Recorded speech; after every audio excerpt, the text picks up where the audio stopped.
Como destruir um país? Uma aventura socialista na Venezuela, por Marcelo Suano. Aplique a teoria da dependência. Ela serviu para manter a postura de sempre, se posicionar contra as grandes potências. Em toda a região caíram governos formados por grupos voltados para o capitalismo e com uma aliança direta com os Estados Unidos, graças especialmente ao posicionamento na Guerra Fria.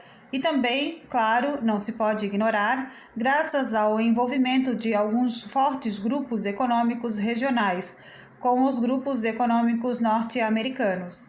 E ascenderam aqueles grupos que se formaram no período anterior com uma visão marxista da história, da política, da sociedade e principalmente da economia. Em primeiro momento, eles tinham em mente a chamada teoria da dependência, aquela teoria de que os capitalismos dos países da região latino-americana eram complementares, associados e dependentes do capitalismo norte-americano e europeu. Essa teoria foi desdobrada na ideia de teoria da dependência associada, pois se concluiu que, para um país ser dependente de verdade, deveria haver uma associação das elites econômicas das sociedades dependentes com as elites econômicas das sociedades exploradoras. Segundo entendem, essa associação permite a produção de uma configuração curiosa em que a elite de lá preserva sua condição devido à geração de classes médias enormes em seus países de origem, as quais lhe dão subtentáculo, mas tal coisa não pode ocorrer em que alguém seja explorado. Nesse caso, então, conforme interpretam esses teóricos, a exploração se transfere para os países periféricos, estando a América do Sul nessa cesta. Sob essa ótica, o povo daqui precisa ser explorado para que as elites dos países ricos possam se manter no poder permanentemente. Ou seja, pela teoria, é a exploração dos povos subalternos latino-americanos, africanos, asiáticos e quaisquer que sejam, que permite a criação de uma classe média nos países desenvolvidos, que jamais derrubarão as suas elites enquanto essa exploração se mantiver, graças, por sua vez, a essa associação das elites das grandes potências econômicas capitalistas com as elites econômicas dos países pobres. Tal teoria norteou as reflexões dos grupos à esquerda que estavam emergindo e ainda se mantém constante no raciocínio atual. De onde se acha que vem o discurso desses últimos 20 anos da América Latina de combater o imperialismo, destruir o que eles chamam de oligarquias regionais de direita que dizem estar associadas aos Estados Unidos e enfrentar o que denominam como extrema-direita latina, declarando que ela é entreguista aos Estados Unidos? É o mesmo molde mental, alterando apenas algumas palavras para manter a velha teoria das décadas de 60 e 70 do século XX, que foi turbinada, mas continua apresentando o mundo e as relações internacionais como se ainda estivéssemos vivendo há 50 anos. Em cada país da região, essa forma de ver a realidade foi adaptada às suas circunstâncias específicas e foram produzidas respostas próprias. A Venezuela de Chávez, a Bolívia de Morales, o Equador de Rafael Correa foram direto ao ponto. Declararam que essas elites são inimigas e que devem ser destruídas com uma ação direta, por meio do modelo socialista e com a conquista totalitária do Estado, que será instaurado paulatinamente. Em outros lugares, como o Brasil, o caminho foi outro. Preferiu-se a conquista de posições e o caminhar em etapas.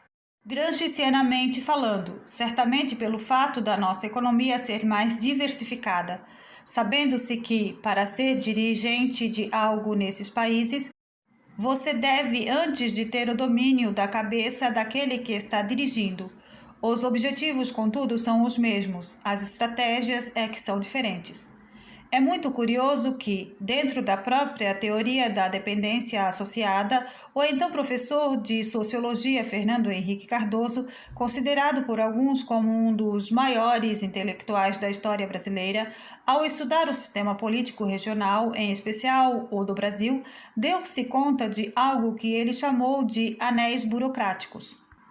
Podemos entendê-los como sendo núcleos dentro da administração pública que servem de elo entre o meio empresarial, que está no topo da escala, e o governo, logo com os grupos que detêm o poder político, para garantir uma cadeia de controle do processo de formulação das políticas públicas. Isso garante também o carreamento de recursos para obras específicas, para trabalhos empresariais de grande vulto, bem como para os usos privados dos recursos públicos que deveriam ser destinados ao povo. É uma associação entre o Estado, por meio do governo e dos poderes estatais, com um segmento empresarial mais poderoso e com a administração pública para garantir a execução de políticas públicas e projetos governamentais específicos. Esse processo permitiria também a associação tranquila e inquestionável entre os grupos daqui da nossa região, como os de lá, dos grandes centros econômicos das grandes economias capitalistas, preservando os interesses de ambas as confrarias numa associação em que, para existir continuidade, precisa ser garantida a exploração dos povos subordinados, no caso, os latino-americanos, africanos e etc., e não a exploração dos povos dos subordinadores, tal qual já foi falado. A fórmula é clara. As elites dos países pobres dominam as suas políticas públicas não apenas porque participam da política diretamente, ocupando cargos, mas também porque há anéis burocráticos que garantem a criação de projetos por parte dos governos ou a aprovação de leis em determinados setores, os quais, por sua vez, são destinados apenas a beneficiar esses grupos econômicos, que, não se pode esquecer, têm associação com os grupos dos grandes países. Às vezes, são esses mesmos que estão atuando diretamente como investidores nesses lugares, que devem ser explorados. Essa é a teoria, mas ela é da década de 60 e 70 do século passado.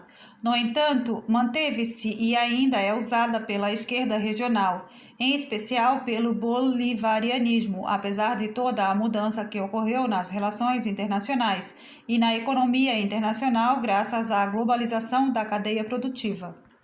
O mais assustador é que, supondo que essa teoria esteja certa, por qual razão não se mudou esse sistema em alguns dos países da região onde a produção capitalista estava mais desenvolvida? No caso brasileiro, por exemplo, o que se viu foi o aproveitamento dessa ideia para elevá-la a outra categoria, pois se antes eram grupos com partidos variados e não integrados e existia uma estrutura político-administrativa limitada em vários sentidos, passou-se a ter um grupo unificado, uma máscara ideológica atuante e uma estrutura político-administrativa remontada com espaço suficiente para criar, enrijecer e preservar os anéis burocráticos. Além disso, com uma máquina partidária altamente profissionalizada para ser a formadora de quadros para essa estrutura. É quase sair do modelo artesanal e aplicar um modelo industrial de produção. É como saltar da situação em que se tem na rua vários, mais individualizados, cidadãos em confronto com a lei, que realizam furtos por necessidade. Deve ser essa a forma politicamente correta de se referir aos ladrões batedores de carteira, para a condição do legado crime organizado. É outra categoria. É sair do amadorismo e elevar-se ao profissionalismo.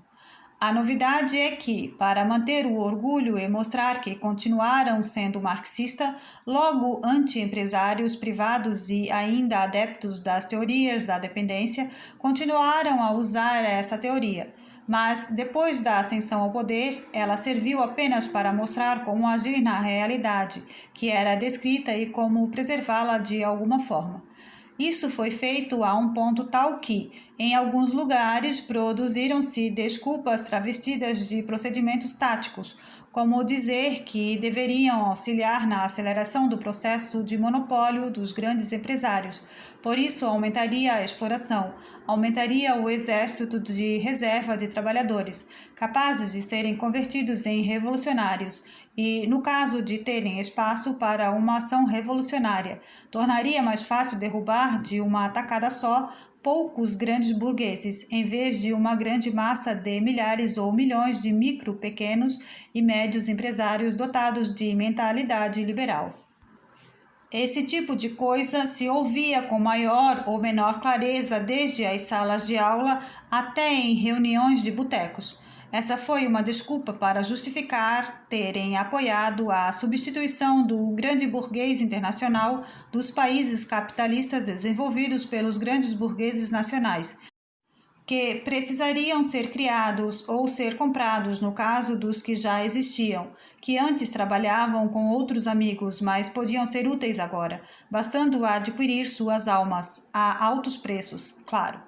No Brasil, por exemplo, escolheram alguns que existiam e criaram por ação direta do Estado outros grandes campeões privados da nossa nação. Tão curioso quanto isso foi também ver professores marxistas indo a rádios e TVs dizendo que os liberais eram curiosos, pois defendiam a exploração dos grandes empresários estrangeiros, mas combatiam a criação de grandes campeões nacionais. Viraram nacionalistas extremados, mas, como marxistas, não são contra a iniciativa privada em si, independente de que seja. Talvez se diga que fazia parte de uma estratégia de longo prazo para acabar com a capacidade de empreendimento do país, já que não há como vencer os monopólios apoiados pelo Estado.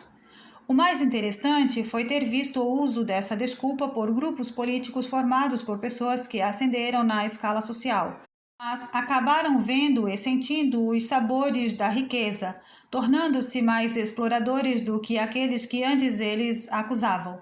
A defesa do nacionalismo foi usada de forma diferente também. Nos países em que os revolucionários de esquerda não eram hipócritas, como Bolívia e Venezuela, eles, apesar de estarem atrasados no tempo, ao menos tiveram vergonha na cara e, se eram marxistas, diziam que o grande empresário nacional tinha de ser estatal. Podem estar descolados no tempo e certamente ser crentes de um modelo destinado ao fracasso, mas tem-se de admitir que tiveram a coragem de se apresentar como sendo o que são. Isso não os torna melhor como políticos ou com capacidade de governar países, mas ao menos foram menos cínicos. Na Venezuela, tal qual foi dito, a situação é outra e a ação também foi, pois são mais diretos no que querem e não se desejou correr riscos. Para eles, o grande burguês explorador só pode ser o Estado e ponto final. Como o Estado se confunde com Deus, esse grande burguês terá de ser uma empresa estatal, no caso a grandiosa Petróleos de Venezuela, S.A., já que o Estado, como divindade, sempre age no mundo material por intermédio de suas criações. Não é de estranhar que, para esse grupo venezuelano que ascendeu ao poder, o Estado seja visto dessa forma.